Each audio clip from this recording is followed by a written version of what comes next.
Ready to leave your histamine symptoms behind? Keep watching to find out how to feel better. If you're new here, hi there, welcome. My name is Amanda Malicheski. I'm a functional nutrition health coach and a digestive and allergy detective. For the best tips and tricks on how to navigate your digestive and allergy challenges, be sure to subscribe and click the bell to be notified when I post a new video for you every week. Today's video is for you if you experience histamine symptoms either from foods or from environmental factors. And this can include symptoms like headaches, frequent diarrhea, rashes on your skin, or a brain fog-like feeling, and including shortness of breath. So if you have experienced any of these symptoms regularly from food or other factors, then you'll want to keep watching. In today's video, I'm going to share how you can reduce your histamine-related symptoms using a diet and lifestyle approach. By using the steps in this video, my client Steve got clear on his histamine triggers and was able to reduce his reactivity and get to feeling a lot better. And I know that you can too, so let's get started. So before we get to talking about the tips, I want to talk really briefly about what causes histamine intolerance. Histamine intolerance can develop in lots of different ways, but ultimately, because histamine is broken down in the gut, it often points to some kind of problem in the GI tract, whether that's caused by infections or toxins or side effects from medications or other reasons. Some common causes of a histamine problem are overconsumption of histamine-containing foods, SIBO or bacterial overgrowth, candida or yeast overgrowth, insufficient levels of an enzyme called DAO, which helps break down the histamine, or certain genetic polymorphisms, which can affect the metabolism of histamine. Another common cause I've seen is caused by people eating really restrictive diets, things like the autoimmune paleo diet and the keto diet. And I think that what's going on here is this radical change in composition of the diet really has an impact on the population of bacteria and other players in the GI tract. And this change can promote a shift to more varieties of bacteria that release histamine. Once this happens, you would be more susceptible to your histamine bucket overflowing. So what do we do? As I like to say, I want to encourage us to think about this in a methodical way and choose an approach that's holistic and makes a lot of sense. I discuss this method fully in my free guide called The Roadmap to Gut Recovery. I'll be sure and leave a link for that below this video. You can go download it when you have a moment. So first, we want to assess why you're having this problem. So is it about nutrient deficiencies? Is it about an infection in your gut? Is it about what you're eating? Is it a combination of all of these things? So we really want to do a thorough assessment and case review to understand all of the contributing factors to create an appropriate plan. So one thing that this might include is doing some GI testing and also some standard blood serum labs that can help us evaluate some of the nutrient deficiencies that might be involved and also to look for infections. So for more information about GI testing, you could check out my earlier video called Gut Microbiome Testing for IBS. I go into the different tests that we use in the functional space to evaluate what's happening in the gut. The next step you'll want to take to reduce your histamine symptoms is to start working with foods and reducing high histamine foods.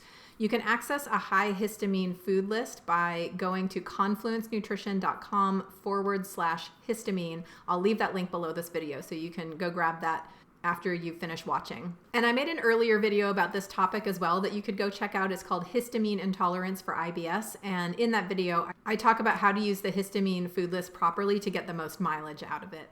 So the point of this step is to remove the most likely culprits, not to remove all histamine foods, because you may not react to all of them. Everybody's a little different.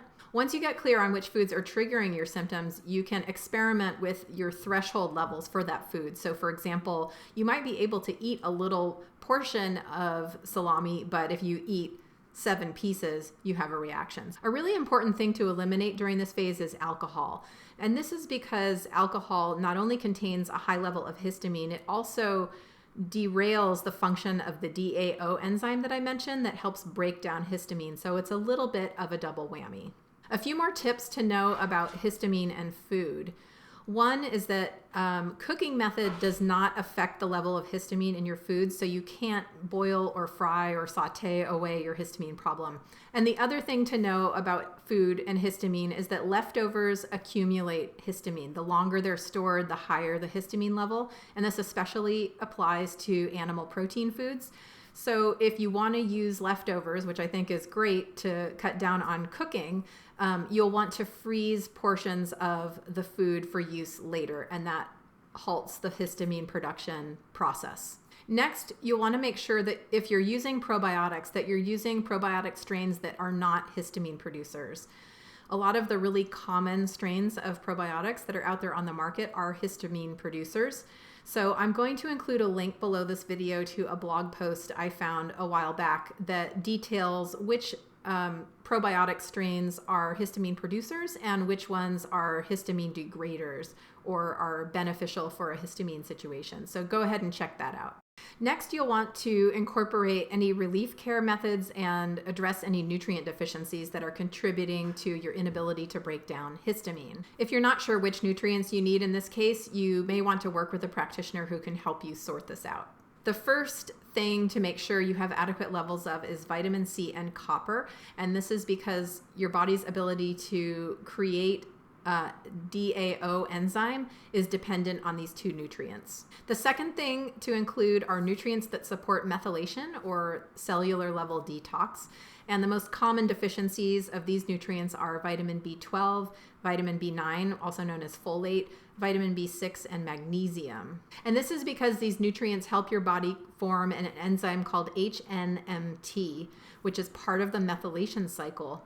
And HNMT also helps break down histamine. Number 3 is to use natural antihistamines such as vitamin C, quercetin, or stinging nettle capsules or tincture. All of these nutrients and herbs are antihistamines and work really well to help control histamine symptoms. They aren't a substitute for dealing with the deeper layer factors, but in a pinch, they can really help you feel better right away.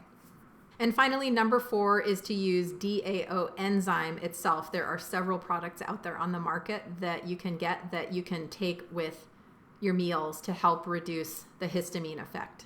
Next, you want to address any dysbiosis that you found on the GI testing that you've done, because often this is where the problem really truly originates. And once you start to address this layer, this is where the real results often come in. This is a huge topic and there's a lot more here to handle than I could possibly talk about in this video.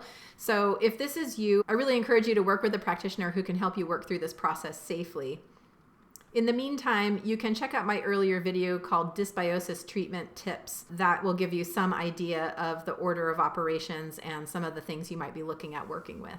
I'm curious to hear from you which of these tips you think might be most valuable or useful for you and your histamine problem. Leave me a comment below this video and let me know what you think. I hope that these tips have given you some concrete action steps to work with on improving your histamine symptoms and that you'll be feeling better in no time. I really encourage you to try some of these things and see what kinds of results you can get. And get back to me, let me know if they work. In the meantime, this process that I've talked about today is kind of a snapshot of my big picture strategy that I use with all of my clients to help resolve their GI troubles and distress. So I really want to invite you to download a free copy of my guide called Roadmap to Gut Recovery. It's an action guide that details steps that you can take right now to get started working on your digestive challenges. You can download your free copy by visiting confluencenutrition.com/roadmap. I'll be sure to leave a link for that below this video. If you've already tried all these steps and you're still not getting anywhere, I really encourage you to schedule some time to meet with me. I can help you troubleshoot your situation and get you moving in the right direction. And this is especially true if you're not sure about the nutrient deficiencies that you might need to address, or if you're not sure about GI testing, I can help you with that. You can always schedule a free 30-minute assessment session with me by visiting confluencenutrition.com/contact. When we get together, we'll be sure to talk about what's most pressing for you right now, what your next steps might be, and we can talk about what it would be like to work together if that seems like the right thing. Until then, best of luck reducing your histamine symptoms. I'll be taking a 2-week break during my kids' school holiday, so there won't be any new videos until early January, but I will look forward to seeing you all then. Happy holidays.